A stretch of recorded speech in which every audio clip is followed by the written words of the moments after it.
¿Cuál es su nombre real, amigo? Francisco Alfonso Carrera Gambetta, es mi nombre real. Me dicen Pepe Cortisona porque antes había mucho condorito y pocas yayitas.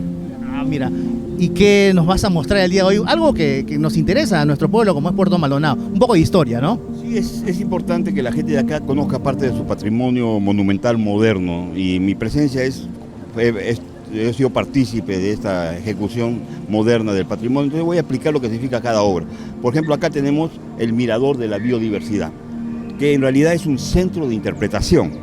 Y un centro de interpretación tiene que tener valores o información interpretativa para que llegue a funcionar como un centro de interpretación. Este centro de interpretación no está acabado, se quedó a medio construir y se los voy a demostrar para que en el futuro procure acabarse y funcione como un centro de interpretación, porque hasta ahora es un edificio horroroso. ¿Qué es lo que ha faltado? Acabarlo. Por ejemplo, aquí tenía proyectado la implementación y la ambientación, que es lo que le da vida. Esto es un esqueleto de cemento, homenaje a la biodiversidad, lo cual es absurdo y horroroso. Es un esqueleto de cemento, homenaje a la biodiversidad. Lo que hay que hacer es forrar el esqueleto. Esto está hecho para hacer un jardín colgante. Nunca se hizo. Esto está hecho para tener un banco de datos de la biodiversidad, para luchar contra la corrupción que hay sobre los recursos naturales y las leyes que se han dado. Y la prueba yo la tengo plasmada acá en las obras de arte, ¿no? Vemos que alrededor también de este mirador hay mucho de historia. Yo para hacer cualquier figura que está acá he tenido que investigar, hacer una investigación muy profunda sobre datos y secuencias históricas de costumbres, de leyes, de normas, de formas de vivir y de la presión socioeconómica y cultural de cada época, y eso está reflejado en cada obra y es lo que voy a informar a la gente para que queden como conocimiento de la gente, ¿no? Para los anfitriones que son ustedes, cuando venga gente de afuera puedan explicar cuál es la historia de Madre de Dios, la historia de sus recursos naturales y la historia de la corrupción, que es amplia. Bueno, vamos a hacer recorrido y me cuentas la historia que también me interesa, Pepe. Vamos comenzando por acá. Aquí tenemos, por ejemplo, la historia del caucho y la chiringa, en este lado. Esto de acá es el caucho. El caucho se originó en la montaña de Perú. Los árboles de caucho son de montaña, ¿ya? Y se llama también Hebeas brasilensis. Pero ¿qué pasa? El caucho se tumbaba. Al tumbarse el árbol, se acabó el caucho. Se acabó el caucho en Iquitos, que fue donde salió la mata, Iquitos, ¿no? El boom del caucho fue allá. Y ahí estaba Fiscarral recolectando caucho y mucha gente. ¿Qué año estamos hablando, mano, cuando comienza el apogeo del caucho o la goma? Estamos hablando a comienzos del 1900, ¿no? Del 1800, fines de 1800. Así comienza nuestra historia, ¿no? Porque la gente vino por acá a poblar para hacer el trabajo de la goma, del caucho. Claro, la historia de Madre de Dios se puebla por los recursos naturales. Y lo que se muestra en el obelisco son los recursos naturales. Por ejemplo, la historia del caucho. El caucho se tumbaba. Al tumbarse el árbol, ya se acababa la producción de ese caucho. Y eran traídos nativos a la fuerza. Y eso es lo que pasó finalmente, ¿no? Muchos tumbaban los árboles. Se tumbaron y se acabó el caucho. Pero hay dos variedades de caucho. El caucho de montaña de altura, que es bueno, y el caucho de bajial o de llano amazónico, que es el Hebeas brasilensis, que se encuentra en Iberia, Ñapari, que es la chiringa, que es la que se ordeña, que son dos tipos diferentes. No es lo mismo el caucho de altura que el caucho de bajial. La Hebeas brasilensis, que se ordeña, es la que está en Iberia, en Ñapari, y no está en toda la Amazonía. Hay ciertos lugares nomás de la Amazonía, ¿no? Y esto es el caucho por el motivo por el cual venían los nativos esclavizados y se explotó. La explotación del caucho duró un año en Madre de Dios, de ahí se acabó. Pepe, veo que acá un personaje con el sombrero, Y con un un látigo y el arma, la escopeta, y ahí los nativos. ¿Qué representas ahí? Eso está representado que es un trabajo forzado, a la fuerza, con arma. En la época, por eso que la escopeta que tiene esto hay una escopeta fulminante, para que se ubique la época. La escopeta fulminante y con un látigo, es decir, se capturaban a los nativos y se los hacía un trabajo forzado. Les pagaban con trago, ¿no? Y los traían prácticamente amarrados acá a Madre de Dios para hacer la recolección. Pero se acabó el caucho, pero continuó la Hebeas brasilensis. Ahora, ¿qué sucede? Hay una segunda parte de la explotación del caucho que está con la chiringa, que está por acá. Vamos por ahí, Pepe. Esto va a ser un documental. Acá tenemos, por ejemplo, la chiringa. La chiringa es un árbol que se raya con tijela, ¿no? Y se le pone unas bolsas y se saca y se guarda en unas bolsas enjebadas, ¿no? Por lo general hay alturas, hay reglamentos. Aquí está usando una horqueta para ganar altura, para tener más altura de la colección del caucho. El hombre que está sacando el caucho acá está usando la tisela y el chupiwi. El chupiwi es una antorcha hecha el mismo látex, con lo que va quedando, se va prendiendo como fuego y se usa de antorcha. O se ponía en el piso o se usaba en la boca. Era una técnica peruana nativa del lado del peruano. Pero vemos también animales por acá, por ejemplo, en fila. El caucho se usaba en las mulas para su transporte. Y para amarrar a las mulas, el caucho se defumaba en bolas de jeve, se ponía, se vaciaba y se endurecía para ser transportadas en bolas.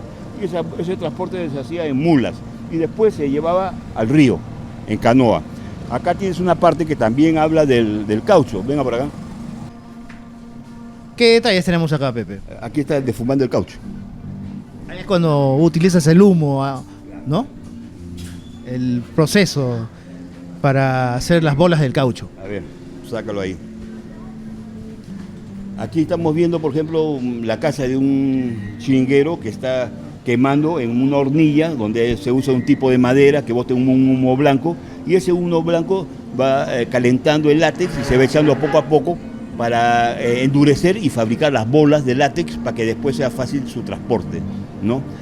La madera que quemaba era un tipo de madera especial, eran unas hornillas que era un tipo de volcán que producían un humito y que iban endureciendo y se iban echando el látex para formar las bolas para facilitar su transporte. Una vez hecha la bola ya se lo llevaban. Se llevaban. ¿Para dónde lo llevaban en ese entonces? Los encargados de esto, el gobierno peruano le otorgó a la Casa Rubens americana la explotación del caucho y la chiringa. Y ellos se encargaron de hacer plantaciones y el manejo del caucho. Pero el caucho, sabemos que la historia de Madre Dios está ligado, porque en realidad el caucho fue el elemento básico para el cambio de era, de la era del automotrilismo, ¿no? En la Primera Guerra Mundial, el Perú era aliado americano y le vendía a los americanos el caucho, pero también le vendía a los argentinos, y los argentinos abastecían a los alemanes. Entonces hubo un conflicto donde la Casa Rubens americana terminó podando los árboles que habían sembrado, mataron las sembradas y se llevaron las semillas a la Malasia. Pepe, ¿cómo es que así nace construir precisamente en las inmediaciones o en las intersecciones de la avenida Fiscarral y Madre Dios? ¿Cómo es que se decide en ese entonces? ¿Qué autoridades estaban en ese entonces? ¿De quién fue la idea de hacer este mirador? En realidad esto nace como premio a ser declarado capital de la biodiversidad del Perú. El gobierno, el Congreso del Perú otorga a pedido del municipio, el municipio gestiona ser capital de la biodiversidad, así como Puno es capital folclórica y Cusco también es capital, ¿no? Entonces Madre Dios tiene el galardón de ser capital de la biodiversidad del Perú. Y le otorgan ese título nobiliario. Entonces cuando le otorgan, Kawai dice, ¿y esto de qué me sirve? Haz un obelisco, este es importantísimo. El Perú es capital de la biodiversidad. ¿No? Madre Dios es capital del Perú y el Perú está luchando a ser capital mundial de la biodiversidad. ¿Cuántos metros de altura tiene esta infraestructura del mirador? Tiene más de 47 metros, creo. ¿Quién lo diseñó? No sé, creo que fue el arquitecto Ibarra, creo, porque a mí me encargaron el diseño de un obelisco. Yo diseñé un obelisco para el cambio de milenio, que era para el año 2000, era el cambio de milenio, y que tenía los elementos típicos de la realidad local, es decir, el obelisco que yo diseñé tenía el ayahuasca, tenía un montón de cosas, pero esto de acá iba a estar incluido en la parte interna, lo cual no se hizo. ¿Tú ves, por ejemplo, esos fierritos que están ahí? Ajá. ¿Ves unos fierritos en las esquinas? Sí. ¿Sabes para qué son esos fierros? Me decías para sostener una malla de un jardín colgante. Porque esto es un cemento asqueroso, ¿ya? Que es un elemento disturbante, ¿ya? Y esto tenía que tener un jardín colgante, que era complementario con las obras de arte. Iba a haber vegetación que adornaba verde acá. No era el cemento, no era el elemento disturbante, era el verde. Por eso digo, esto tiene razón en decir que es lo más feo, porque esto es un esqueleto, está inconcluso, y la gente tiene que entender que esto tiene que acabarse. ¿Qué tenemos acá, por ejemplo? Aquí tenemos el verdadero valor de lo que es trabajar en la selva, en el monte. El monte, para poner en valor el monte, para poner en valor la selva, necesitas caminos. Si un coco de castaña cae en la selva, no lo sacas más. Si tú no tienes un camino limpio abajo, no agarras nada. O sea, el verdadero valor de la castaña es tener un camino habilitado y limpio abajo de cada árbol de castaña para poder sacar la castaña. ¿Me entiendes? Entonces, el verdadero trabajo es mantener las estradas, mantener los caminos, para poner en valor el producto de la selva. Y eso es lo que se destaca en este cuadro. Se está haciendo la trocha acá. Se está haciendo la trocha. Ahora te voy a mostrar algo más. Tenemos el trabajo de que una vez que ha caído el coco de castaña, y lo has recolectado con la estopa, que es una figura que está dentro, la estopa que es para que no haya alacranes, hayan bichos, ¿no? Lo llevas y lo acumulas y el coco de castaña lo cortas, que es como un coco duro, y adentro tiene como almendras, tiene como mandarinas, ¿me entiendes? Sacas las almendras y las vas pasando con cáscara a un saco. Entonces aquí estás cortando el coco para sacar la castaña con cáscara, la castaña y cáscara. Primero viene coco, después viene cáscara. En la castaña y cáscara la cargas, ¿no? Y acá está tu barrica. Y tienes que caminar kilómetros y kilómetros con esta castaña. Y este es el trabajo del castañero. El trabajo del valor de la castaña es un producto que tienes que sacarlo de la selva y tienes que mantener un camino. Ese es el valor de la castaña, ese es el valor del sudor del hombre de la selva, es lo que vale la castaña. ¿Cuánto suda un hombre de la selva para poner en un plato de una mesa una castaña? ¿Cuánto tiene que uno que cargar ese producto? Entonces, el valor de la castaña es el valor del trabajo del hombre de la selva. Acá tenemos acá. Acá tenemos al hombre que está con la canasta que se llama... Recolector. Sí, el yamasí, ¿no? La canasta. La canasta se llama yamashi. ¿Yamasí? Sí, la canasta se llama yamasí y la estopa es la...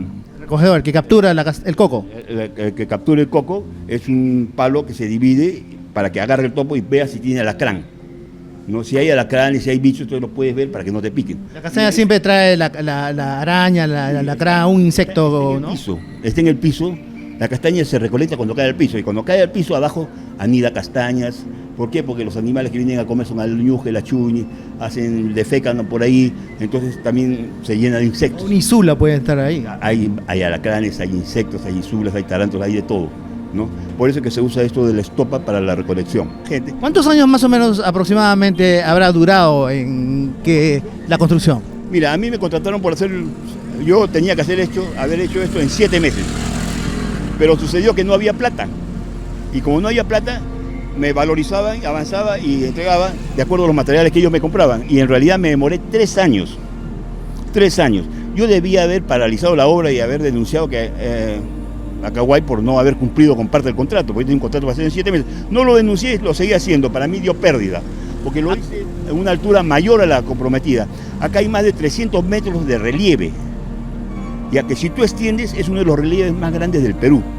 Acá tenemos la representación de la actividad del oro, ¿no? De la minera. Ahora les voy a explicar. Vamos a tener que pasar adentro.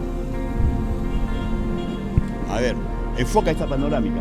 ¿Ves esto de acá? Es el río. Es el río. El río tiene una característica. ¿Ves unos huecos ahí ubicados? ¿Sabes que esos huecos son para unos caños? Para que en ese cauce de río se incremente el agua poco a poco. O sea, el agua en la primera llave va botando, en la segunda aumenta, y va a crear un efecto artístico increíble. Iba a crear un efecto de caudal de agua y en movimiento. Son detalles que pasan desapercibidos, ¿no? Y que no se ha concluido. Es donde estamos parados era la parte acuática, porque la minería y el agua está relacionado. La minería se encuentra donde hay agua, así de simple, porque es aluvial. Ahora, por eso es que se hace el agua, ¿ya? Y también esto de acá tenía elementos de agua. Y aquí donde estamos habían peces. La incapacidad de los gobiernos municipales entrantes hicieron que pongan tierra. Han puesto hasta cactus. ¿Te das cuenta? O sea, han llenado con tierra algo que era como un sistema acuático, ¿no? Que era parte del arte. O sea, yo diseñé un tipo de arte que era jardines colgantes, medios de plantas ornamentales, medios acuáticos para combinar, para que el realce del arte, del valor artístico. Era una combinación de materiales con vegetales, con seres vivos, era una combinación, era arte. Y lo diseñé como arte, pero nunca se acabó, se quedó inconcluso. ¿Por qué? Porque prefirieron echarle tierra y que no funcione esta parte. Imagínate la capacidad. O sea, al no tener capacidad, mira los errores que se cometen. Para comenzar el trabajo del oro tienes que ubicarlo, para eso se usa una barreta de fierro. Esa barreta de fierro se mete en la tierra y tienes que ir con tu galonera de agua. ¿Ves? Estás con tu galonera de agua y vas metiendo. Al encontrar cascajo, dices, acá hay un cascajo antiguo, que significa cauce antiguo. Ese cascajo está lleno con arena, y esa arena tiene arena mineralizada, arena negra. Para saber si tiene oro o no tiene oro, haces un pique, pero cuando has encontrado la loma del corrido, y ahí te puedes encontrar la loma del corrido, que es con la barreta de 4 metros, profundizando en la greda. De ahí haces el pique. El pique es un hueco que tú haces para sacar una muestra física. Es para chichiquear, que decía. Saca la muestra física con la pala, indica, va echando agua y va quedando chispita. Entonces, si en una pala tiene 10 chispas, 20 chispas, 30 chispas, te va a dar la ley de una carretilla. Y de una carretilla de un día de trabajo. Y ahí va sacando la ley. Entonces, aquí está el hueco y acá está el conteo de chispas. ¿ves? Entonces, acá está el pique y enfoca allá, es el conteo de las chispas. ¿Qué más tenemos? ¿Qué detalles El más? orden de extracción. A ver. Ahí voy.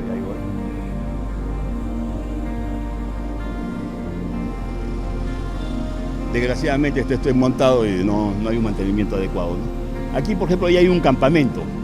Ahí en el campamento ves la casita donde está la cocinera. Y también ves el mosquitero. Si tú ves bien y enfocas bien, ese mosquitero está ocupado. Tiene 2 piecitos que están así y 2 piecitos que están así. Una pareja. Oro en polvo. Ahora, aquí está haciendo las diferentes alturas hasta encontrar el material aurífero que está debajo de 3-4 metros de altura, ¿no? Están sacando el material aurífero que va a pasar a una tolva. Esta es la tolva donde pasa el material que se extrae del pico.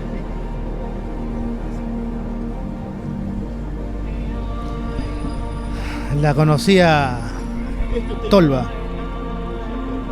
Esta tolva era una tolva pequeña que se ponía en los ríos, ¿no? Y se llamaba ingenio. Por lo general falta la parte de metálica, que es un cilindro con huecos para que entre el agua, y abajo un cuero de yute o si no un cuero de oveja, que con el plano inclinado atrapa a las partículas de oro. En ese tiempo no había alfombra como las que ahora hay, pues, ¿no? Se usaba cuero de oveja y se usaba este tipo de tolva que era más pequeño. Yute, ¿no? Solo bomba, ¿no? Ahora después se usó el yute. Ahora acá tiene conectado tubería de agua, porque esto de acá bota agua. Así como en la batea del oro también está conectado, que también bota, pero se eliminó. Acá han habido genios que no sé por qué no quieren que esto funcione, no quieren que Madre de Dios tenga algo de calidad. Bueno, pues lo siento mucho por la gente que permite. Se tendría un poco más de concurrencia si se termina todos los detalles, ¿no, Pepe? Porque si terminamos con todo el acabado que debe ser, sería más bonito. Sí, mira, lógico, obvio. Acá, por ejemplo, después que ha sacado el oro en la tolva, a ese oro con arena, para decantarlo le echas mercurio y lo frotas con mercurio. Al frotarlo con mercurio va a tener más peso y en una batea cóncava, que es lo que está allá, la batea cóncava, se va a sentar. El bateador bota el agua como vientos ondulantes y va a quedarse una amalgama plateada de oro. Esa amalgama plateada de oro la aprietas, la exprimes con un trapo y la pones en una lata al fuego. El minero sabe que el mercurio cuesta. Y como el mercurio cuesta, le ponía un paño mojado. ¿Para qué le ponía un paño mojado? Para no contaminar, para que recuperara el mercurio. Entonces, con la humedad, que es un proceso físico, el mercurio se evapora, pero se condensa con el trapo mojado. Y se recupera el mercurio que se vuelve a exprimir. Y el oro que está plateado, dentro de una cajita de fósforo, Antes de quemar, ¿no? Se vuelve dorado y toma su color de oro, porque se evapora el mercurio, ¿no? Y eso es lo que se usaba entre el mercurio. Y allá tenemos la parte donde el hombre está bateando el oro, ¿no? Y esa es la fase de la minería, de cómo se extrae el oro en campamento. Todo está explicado acá. Ahora, lo más importante, acá hay una historia de la corrupción. El gobierno peruano encontró que había oro. Todo el mundo sabía dónde había oro. Desde la época incaica, los nativos de acá comerciaban su oro con los incas. Pero ¿qué pasó? Vino un gobierno nacionalista y dijo, acá hay oro, sí, bueno, pues yo no quiero que saquen oro, quiero que saquen aire. ¿Cómo es eso? Sí, no me importa el oro, quiero que saquen aire. Pero señor, acá hay que hacer una reserva de oro. No voy a hacer ninguna reserva de oro, voy a hacer una reserva de aire. ¿Qué reserva de aire? Reserva de biosfera. Y al que saque oro se llama ilegal. ¿Por qué? Porque no quiero que saques el oro, quiero que sigas siendo un mendigo teniendo oro. No quiero que trabajes el oro. Así que si tú sacas oro, te vas a llamar ilegal desde ahora y vas a ir preso y te voy a quitar. ¿Quiénes te van a quitar? Los policías, los jueces, el ejército, cualquiera que quiera quitártelo y se lo agarre si es posible. Pero yo no quiero que tú seas rico, yo quiero que tú sigas siendo pobre, que tu oro no lo puedas trabajar. O sea, hacemos caso omiso al escudo nacional. En el escudo nacional está tu fauna, tu flora y tu minería como recurso de todo peruano y todo derecho constitucional a trabajar nuestros recursos naturales. Acá no, acá digo, está prohibido trabajar el oro porque yo quiero que acá haya una reserva de aire. O sea, tú vas a vender aire. El hombre peruano, paciente, comprensible a la ley, dice, bueno, no voy a trabajar oro porque, bueno, protección de naturaleza, vamos a sacar aire. Me voy más allá. Tampoco. ¿Por qué? Porque hay cochas, hay lagos. ¿Y qué tiene que ver eso? Que cuando hay coches, como hay lagos, no quiero que saques oro. Pero el oro se llama aluvial, que está en el cauce. Pero no me importa. No quiero que saques oro. Y si tú sacas oro, vas a ser ilegal. En este lado, como ven, ya tengo construido un árbol. Ese árbol era el inicio para comenzar a hacer un relieve, que es un bajo relieve o alto relieve, mejor dicho, donde iba a estar graficado el dosel del bosque. Y el dosel del bosque era el motivo de homenaje de la biodiversidad, no está afuera, está acá adentro. Y nunca se hizo, porque faltó presupuesto, esto está inconcluso. Ahora, ya no puedo hacerlo, ya me he quedado ciego, pero sí les puedo decir cómo se diseñó esto. El dosel del bosque tenía que hacerse paso a paso para poner los animales y las especies que están en el bosque. Y el dosel del bosque tiene diferentes grados, tiene la parte baja, tiene la parte media, las copas de los árboles, y cada uno tiene una cantidad de biodiversidad. Eso iba a estar reflejado en este lado de cóncavo de acá, el dosel del bosque. Y en el otro lado, no olvidemos que Madre de Dios es capital de la biodiversidad del Perú. Iba a estar diseñado los pisos ecológicos, los 84 pisos ecológicos que existen en el Perú, ecosistemas. Y el Perú compite con Colombia por ser los más ricos del mundo. Y en la carretera interoceánica hay 1000 kilómetros de Puerto Maldonado a Hilo, hay 1000 kilómetros, de Ñapari hay 1200.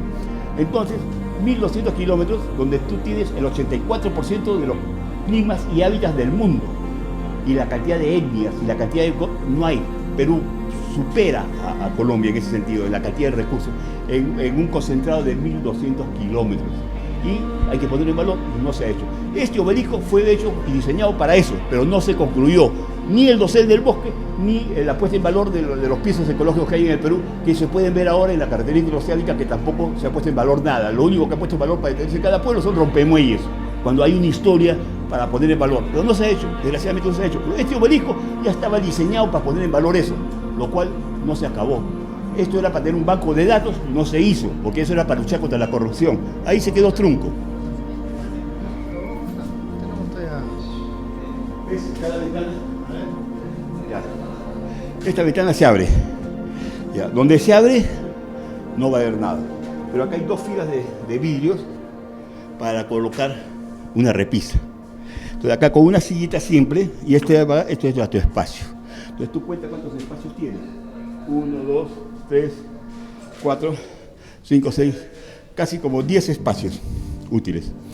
Esos 10 espacios te dan el ingreso a 10 computadoras, ¿me entiendes? Para tener un banco de datos y un café internet, sin ningún problema.